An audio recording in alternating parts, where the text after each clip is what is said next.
Hello everyone, Alexandra Kostyniuk here, and surprise surprise, I'm starting a new series of videos. Hopefully I will be able to record one of such videos every week, or at least every 2 weeks. It's a Game of the Week series, and I will try to comment one of my games played either over the board or online during 1 week. And of course, I'm starting with the first week of September. Luckily for me, there was an over-the-board tournament. Well, actually, the final rounds of Women Bundesliga.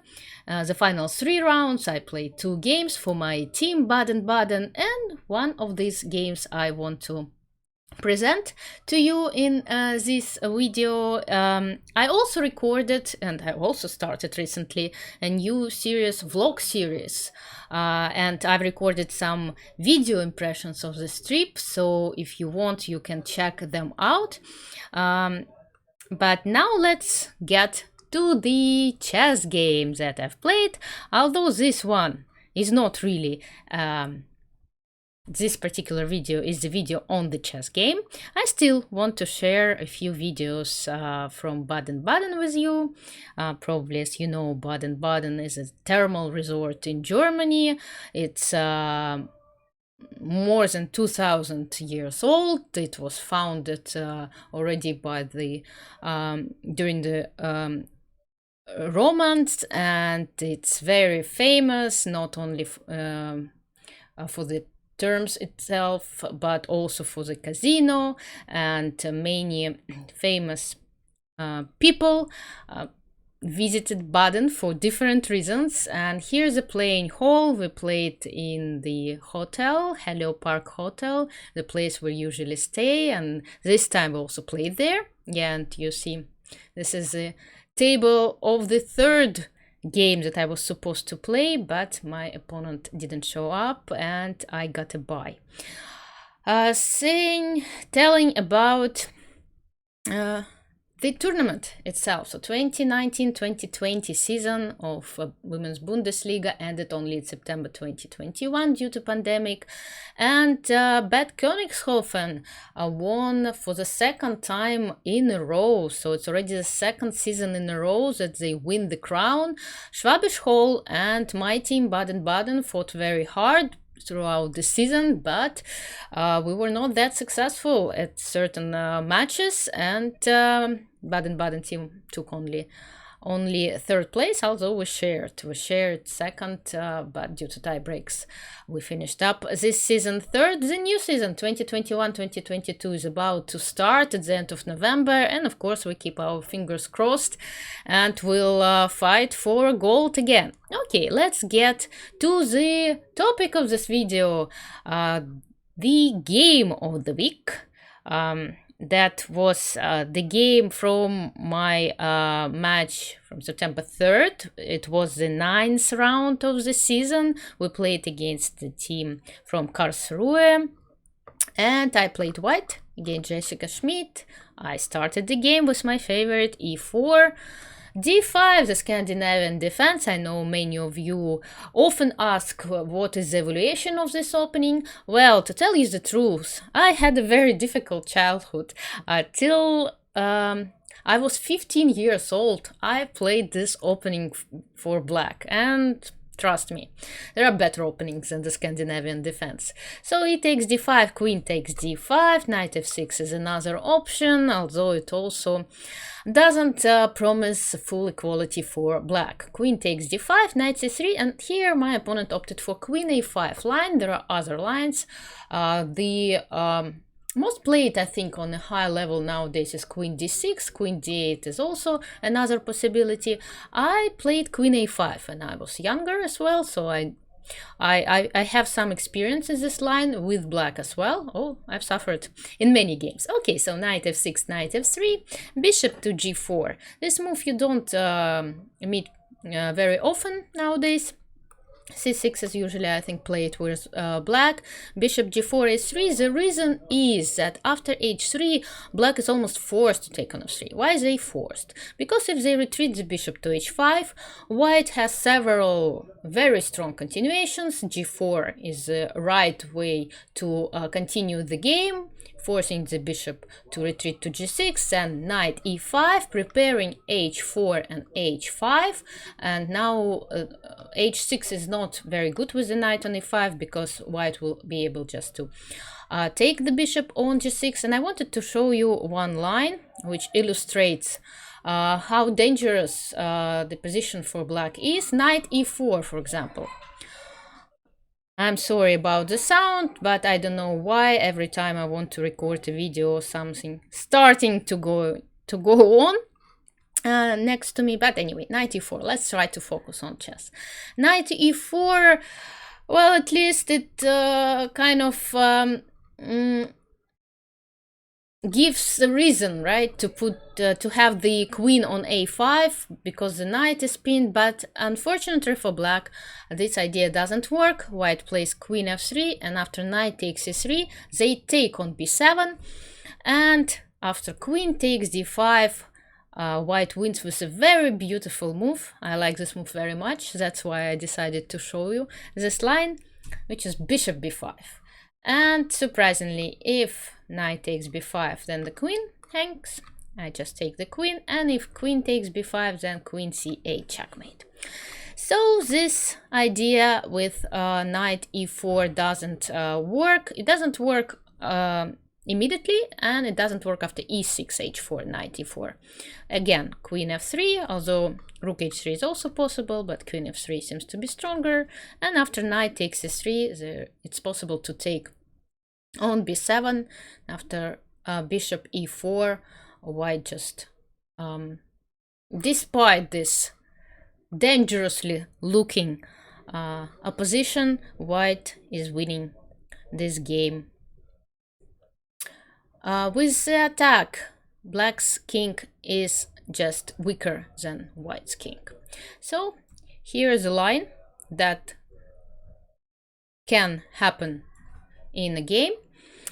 And that's why this line with bishop h5 cannot be recommended. My opponent took on f3, bishop takes f3, b7 pawn is hanging, c6, because after knight c6, knight will get under a lot of trouble after bishop b5 and d5, so knight c6 is not possible. The c6 needs to be played, bishop d2. And here my opponent made a mistake, after which the position becomes very, very unpleasant. Well, it is not very good already, but knight b to d7 was supposed to be played. Then I was going to castle long, e6, and this is a kind of position that appears often in different Scandinavian lines. With queen takes d5, white has an advantage of two bishops and a very pleasant position, but somehow black's position is also quite solid, and white will need a lot of plays ahead, right? White need to demonstrate a good level of understanding to break through. Something like bishop c4, king b1, then rook h2 e1, and then preparing the advancing the pawns on the king side can be recommended. But again, this pawn structure is pretty solid. It's similar to some Caro-Kann defense structures, and it requires a lot of time to break through. So that's why black needed to play knight b to d7. My opponent played e6, and as I said, after this move the position becomes really, really unpleasant. I play knight e4, and I exchange one pair of knights. The problem is the choice that black needs to make here is quite unfortunate, because if she takes with the g pawn, then she ends up having a lot of pawn's weaknesses. If she takes with the queen, then I play queen to b3, attacking the pawn on b7, and If black plays queen e7, that means that she postpones her development one more move further, because she kind of blocks her bishop on f8.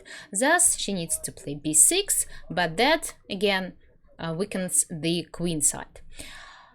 Short side castle, long side castle, and here this situation, you can often see this situation with pawn sacrifices in the Scandinavian defense. Black wasted so much time already moving her queen around the boards, and spending more time on grabbing opponent's pawns or just will just lead to disaster. For example, if black takes on d4 with the queen, then bishop g5 will follow, and quite famous checkmating pattern we see on the board. If black takes on f2, then I just develop my pieces, and since black is so undeveloped, then I have several moves to continue the game. Let's, for example, like this, and then rook f1, rook f7, and bishop takes e6 somewhere will just destroy black's position. So that's why black usually does not have time to take pawns here. My opponent played bishop d6, but in that case I played queen e3. I protected these pawns just in case. I moved my queen from the queen side, where it's not needed anymore, closer to the king side, because that's where I'm planning to start my play. I want to play g4, f4 later on. If black castles short side, I'm gonna play bishop d3 and queen e4, and that's exactly what happened in the game. Short side castle, bishop d3, queen to e7, queen to e4, and now I'm threatening to give a checkmate. And any pawn move, well, h6 is not possible because of queen h7, but g6 or f5 will create an additional weakness for me to attack later on. For example, my opponent played f5. Well, after g6 I can play h4 and h5 later on, or bishop h6 first. f5, I play queen f3, knight to d7, and here I took on c6, although I didn't have to hurry. I could have played rook h2 e1, improving my position once again, because black just cannot protect this pawn. She doesn't have time. I'm threatening to play bishop c4, and you see that this move, f5 move, weakened the pawn on e6 very much. But I took on c6. Okay, maybe it's not the most precise move, but it's good enough. Knight to f6, rook h2 e1. Finally, all my pieces are standing very, very nicely in the center. And also, it's often a nice idea to put your rook on the same file with opponent's queen. Rook a to c8, queen f3, queen d7. And I don't really have to do anything extraordinary to win this game. So I attack the pawn on e6. Then I improve the position of my king. We always need to think about possible counter chances, and queen a4 is a possible counter idea that black may have, so I don't really want to calculate any unneeded variations, so I just play king b1. I get out of this file against the rook. I protect the pawn on a2, and I'm also threatening to play bishop b5 somewhere at some point. Queen to c7, and now when everything is protected on the queen side, I can start the attack on the king side. So I attack this f5 pawn, which is quite easy to attack since it's moved forward. f4, and after f4 I continue my attack, so I get to h7 pawn. Now it needs to be protected, but the move g6 creates one more weakness, h4, and now my plan is to open up the h file, which is done quite easily by playing h5 immediately. So this diagonal is open for my pieces, for my queen and my bishop, and now I'm transferring my rooks to the h file. queen f3, knight e7, rook h1. I could have started with rook h1 probably. It doesn't really change a lot the situation, and the position is completely winning. Black doesn't have any counter chances, and the position of her king is just very sad. So I'm doubling the rooks. I'm taking on h7, and I'm bringing one more piece to the h file. Now all these ideas with rook h8 and rook g7, well, but simply bishop f4, bishop e5 are in the air. Queen takes g5, winning, taking a pawn, but of course opening up one more file in front of the king. Queen h2, a very funny little move, creating a threat of rook g1. Queen needs to retreat from the g file, and here rook g1 was possible. And actually I was going to play this move, but after rook g1, queen takes d4 will follow, and you need to see the exact winning continuation, right? Because now checkmate is threatening. Of course, there are several ways to win. I was calculating rook h takes g7 and rook g takes g7.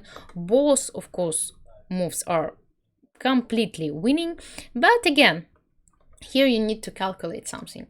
The computer shows that the strongest move is bishop c3, a very unexpected idea, just deflecting actually the rook from the 8th rank, and thus this rook is left unprotected. But it's very difficult, I think, to notice. And again, sometimes these calculations, they are not needed. And I decided just simply protect this pawn on c3. And again, I'm threatening to play bishop e4, bishop e5. I'm threatening to play rook g1. And simply this position is just lost for black. Black decided to try her last chance, getting closer to my king. But of course, it's not enough for any serious counterplay. I took on g7, king takes g7, queen h7. My opponent played king f8. You can work out the whole line after king f6, how white wins after king f6. Try to calculate it till the very end. You can pause this video and try to see the winning line, which is quite easy, but nevertheless a good training and calculating exercise. After knight f6, white wins by playing rook h6, then queen g7, queen d7. After king c5, b4 will follow, winning the queen. And if the king goes to e5, I play rook h5 and I also win the queen. That's why black played king f8. Okay, I'm not winning the queen here. There are several ways to finish this game, but the easiest one is rook g1, just threatening to give a checkmate, and my opponent resigned. So quite a sad game for black, I must say, and that's what happens, can happen quite often if you play dubious opening, and if you make one inaccuracy over there, then just the whole game, you will not be able to bring the game back. Chess can be a very cruel game, and one mistake can be enough to lose your game. So I suggest, if you want to study openings, study like more reliable variations. And of course, I hope that you like this concept of this series, my best game of the week, and you want to see more videos like this. If you do, press like, send a comment of what would you like to see in these videos, and I hope to see all of you really soon. Take care, guys. Play chess. Until the next week.